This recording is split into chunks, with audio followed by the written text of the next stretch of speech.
So yeah, my name is Aviva Chomsky, and I am a professor at Salem State University. And even though I'm a professor, everyone calls me by my first name. So if you feel comfortable doing that when you're asking the questions, please do. It's A-V-I, Avi.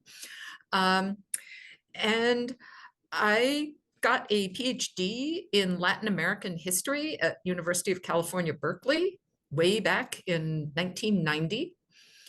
And living in California, I also lived in Spain for a couple years. I spoke Spanish fluently, and living in California, of course, even back then, like now in many parts of the US, there are large Spanish-speaking and Latino populations, but back in the 1970s, 80s, it was more concentrated in a few places, immigration, and California was one of those places.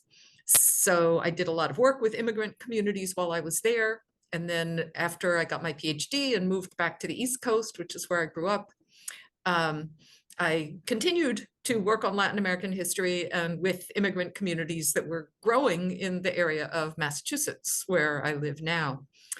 And I wrote 2 books about immigration, and I guess I see the history of immigration and Latin American history is very tightly connected because so many immigrants are coming from Latin America. So I feel like learning about understanding where immigrants are coming from is a big part of understanding why they're coming and what they're doing here and their experience here.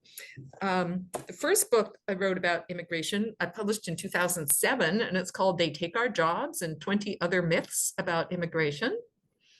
And that was the book where my niece texted me all excited one day because she was on some trip somewhere and she was going through the Houston airport and she saw somebody reading my book in the Houston airport. And she said, now I know you're really famous because there was somebody in the Houston airport reading your book. And then the second book I wrote about immigration because I feel like the topic of undocumentedness became much more important and much more discussed and much more kind of like hot button in the second decade of the 21st century.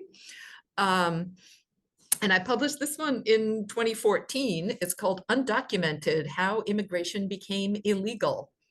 And, of course, I'm a historian, so, how immigration became illegal. I want to look at illegality as a historical phenomenon, like it's not just like a normal thing that's always existed. It's something that was invented by people. And so like, how did that happen? And how did we come to get used to that idea that some people are undocumented? Yeah, that's kind of my background. And I continue to teach at Salem State, and I teach a lot of classes on race and racism in the Americas, Latin American history, history of Latinos in the US, one that I'm teaching this semester.